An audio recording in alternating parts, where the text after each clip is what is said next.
this number 8. Oh, I like it. All right, we're gonna have a special helper here. All We right. need this 8 to win, okay?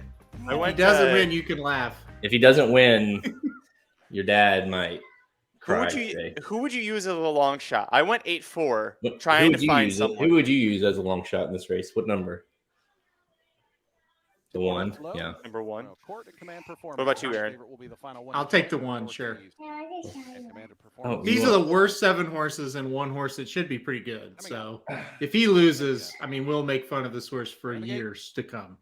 We got Cohen and Cooper cheering home Daddy's 8 here. Here we go. No excuse for They're me. off. We need this 8 to get home, boys. If he fell to his knees, I'd still say no excuse for me. This is how bad this group is, though. Like, he's actually very close to the pace because, I mean, shit, you can give him a head start and still win. Yeah. I mean, come on. Well, they put the blinkers on him. Oh, that's helping him, it looks like. Yeah, first time blinkers. Hey, don't touch the mic. First time blinkers, first time Lasix for command as well.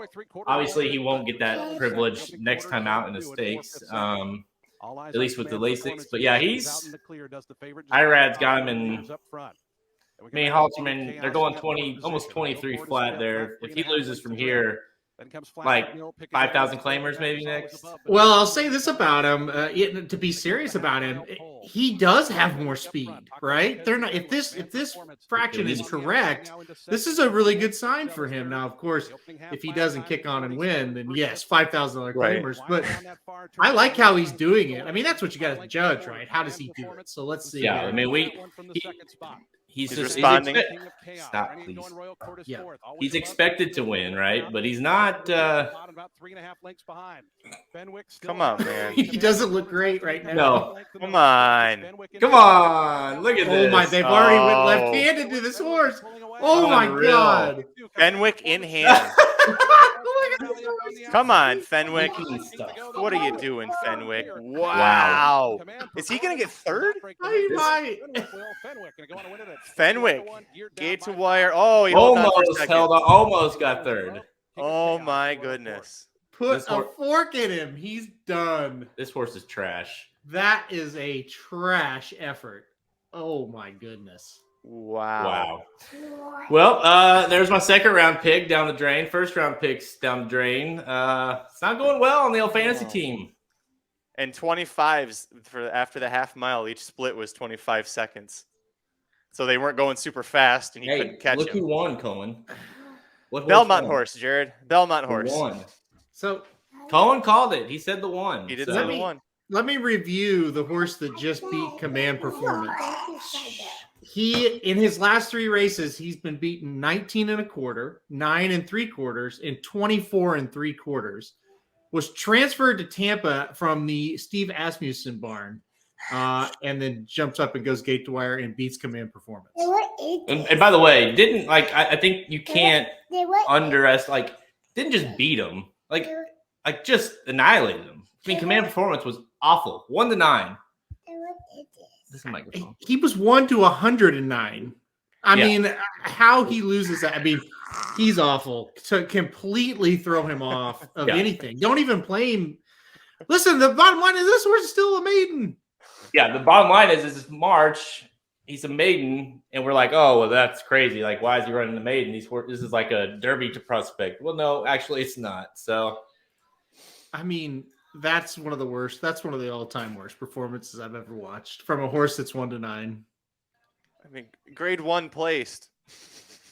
Well, we're gonna use that. Well, shit, he was behind Jack Christopher too. I was gonna say, yeah. I can't wait till all the people. Well, he needs more pace. He needs to go longer. He needs to go. He was close to that. Come on. Yeah, those were solid early fractions for him to be that close to. Yeah, you're right, Jared. That's why I was really excited on the turn, and why I said that, Jared, because it's like, he's sitting closer than I thought he would. That's good. He looks good. He was in stride. He wasn't pulling anything like that. And then it's like, okay, now it's time to ask the question, and can he go? And it was a resounding no. Well, as it did, if he would have ran that first half of the race like he did, and then just kind of cruised on by the one there and just kind of just galloped out, you'd say, wow, that was pretty impressive. Very, did a little bit different tactic from him, and obviously he looks really good. He just forgot the last part. So, yeah, this horse should be in a maiden special weight at, I don't know where else do you go down from here? Maiden claiming, maybe, I guess, next. I don't know. Maybe Mahoning? just go home, go back to. all kidding aside, or all joking aside, you got to, like, Pletcher obviously knows a thing or two about training horses, and this horse went from losing in the maiden special weight to boom, he jumped this horse straight to back-to-back grade 1 races. And of course the horse didn't win, but obviously he thought this horse was really, really good, right? Like, he wouldn't just do that if he didn't think this horse was really good. So this is just unbelievably fallen from grace right now, this horse. This is on par with the racing that's happened this morning and early this afternoon in Florida. It just unexplainable results. You got a pick 5 at Gulfstream. The early pick 5 is going to pay like $400,000 possibly. And then again, this horse, there was no way he could lose this race. So it's a head scratcher of a day right now. There's no excuse. You know, there's nothing you could say. Listen, the track's drying out. It's not like it's a terrible track that he ran over. It's just a major disappointment. So you've got Major General in the Tampa Bay Derby later, another Todd Pletcher. Is that the last hope that Pletcher has for the Triple Crown Trail, other than maybe Emmanuel if you want to give him one more shot?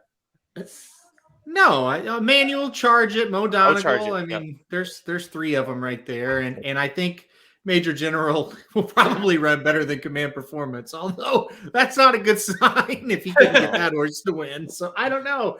They're dropping one by one, but he's still got some hope when it comes to that. Who was it that finished 3rd in this one? The 5, I think.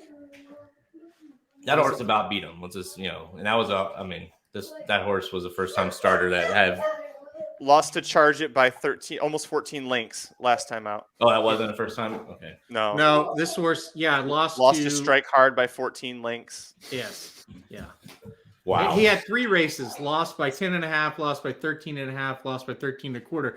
So, or 33 quarters, I should say. So, like, when you're listening to this, you're like, well, how bad really was this field? Well, the winner got beat 24 3/4 last time out, and the 3rd place finisher hasn't been within single digits of a horse in 3 starts.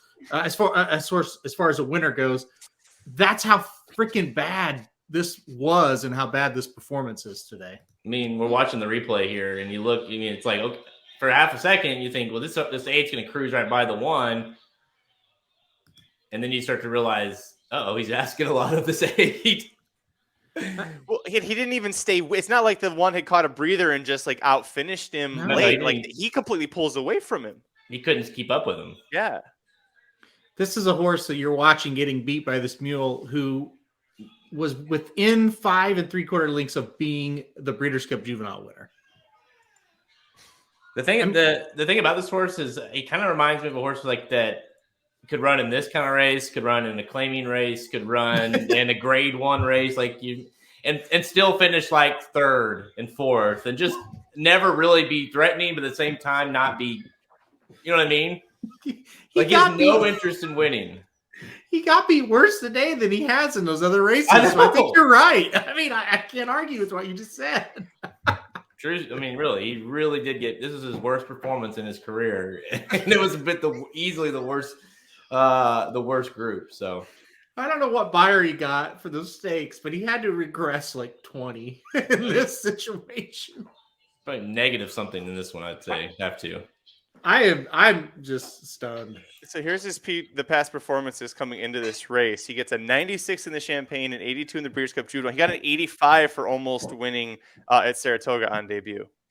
I mean, what did he run here? Like 70? Seriously, like I can't, there's no way that horse that beat him ran that big of a number. So I mean, first time blinkers, first time Lasix. This is like, these are all things that Todd is supposed to be really great at. What the hell happens? Yeah, I mean, even like you look at, like you say, those 85 and I mean, you think an 82 would even been enough to beat this group here where you're in. I mean, he had to run like a 70 today. Command Performance. I think that the craziest thing is this, like Magic tried to say, is there's a lot of crazy things, but Magic's last statement that he said, Todd doesn't lose these kind of races. So that's why he's 1-9. A lot of the reason why he's 1-9 is like Pletcher's not going to get beat right here. They handpicked the easiest race possible for the sports, and he still lost. I can't believe it. This has been a presentation of RacingDudes.com, your destination for all things horse racing and sports betting. Whether you want free winners, expert insider picks, up-to-the-minute trackside weather reports, or podcasts and videos for bettors of all skill levels. Never make another wager without visiting the Racing Dudes. First,